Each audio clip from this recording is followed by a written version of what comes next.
Paul Young didn't consider himself a writer, but he wrote a story for his kids that has turned out to be a quick-selling phenomenon known as The Shack. In it, Paul shares a fictional story of a man whose daughter died under tragic circumstances and of how his world was changed forever during his greatest moment of sadness. The Shack is filled with lessons about tragedy and triumph, and it will challenge the way you view life. Please welcome to the 700 Club, William Paul Young. Paul, great to have you with us Nice today. to be here. Thank you. You said there were some things in that opening that you wanted to, to say something about. Might as well set the record straight from the beginning. One is, it was two friends of mine, Wayne Jacobson and Brad Cummings, as well as Bobby Downs, who helped in the rewriting process. They're the ones that created Windblown Media as a publishing company. As So opposed to you doing it I didn't yourself. do that, no. Well, why did you write The Shack? I wrote it out of obedience to my wife. And Kim had been after me for about 4 or 5 years at least to write something more for the kids. I've always written as gifts.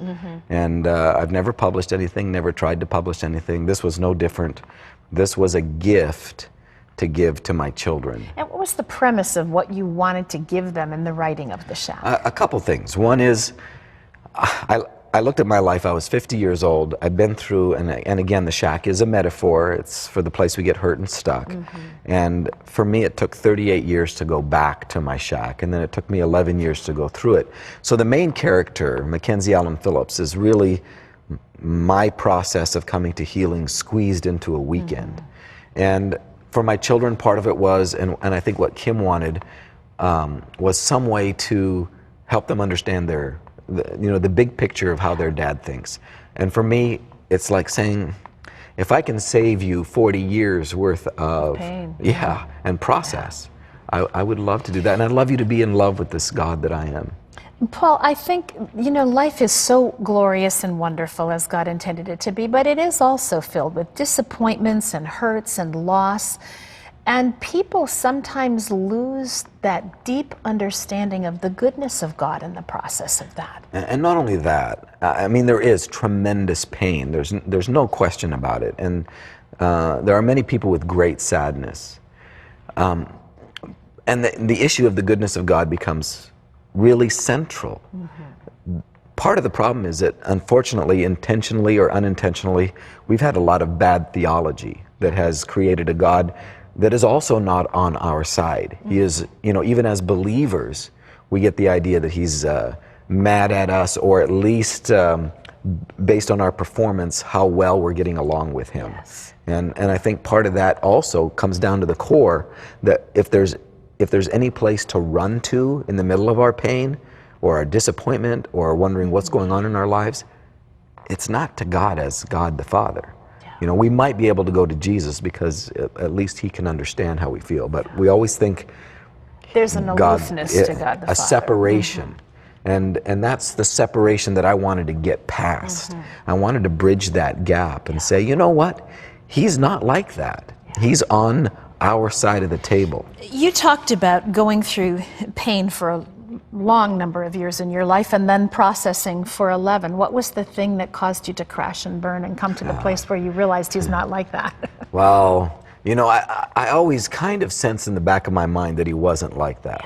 And for me, it was all the secrets coming out. My whole life as a religious person, and I'm a missionary kid, I'm a preacher's kid, I went to Bible school, went to a couple of years of seminary, all of that, and I've served in the church, all of that, and I'm looking, and my whole life, all the way back to my childhood, was full of secrets and full of shame. And shame became the underlying motivation of my life. What do you deal with that? You either run to rebellion when you don't understand how much we're loved, or you run to religion. I ran to religion. Others that I know run to rebellion. And so the catalyst was Pandora's box. I'm 38 years old, everything blows apart, and huge personal failure. But it's either you deal with it or you die. Well, God's used you to shatter the preconceptions that a lot of us have about God. I think everybody's got got some. We seem to like to put him in a box and to be able to evaluate what he wants so easily. You say some things in the book that kind of, well, first of all, your characters in the book will kind of bring people to a, whoa, what's that about moment.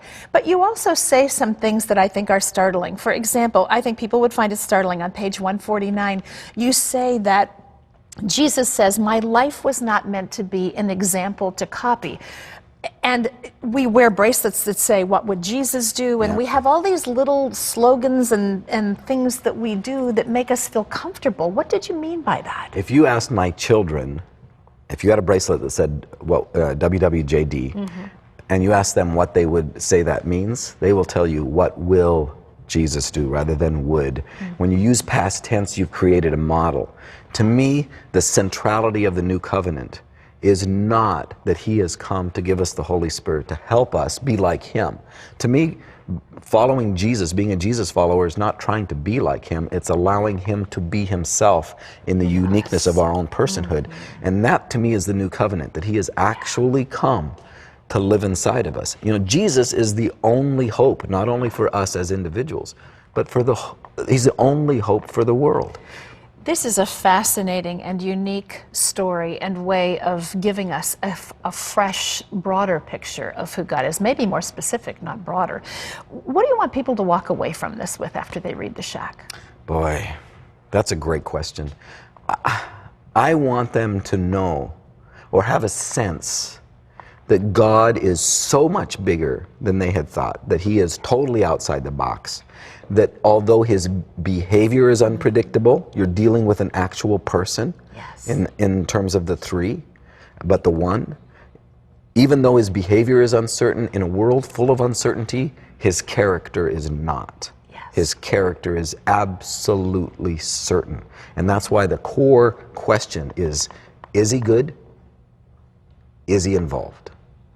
And if I can say yes to those, I've got some place to plant my feet that I didn't have otherwise. Well, I loved it. It's an awesome book. Thank you so much for writing it, and just want people to get a hold of it and enjoy it as well. Thank you so much, Paul. Very pleased to be here.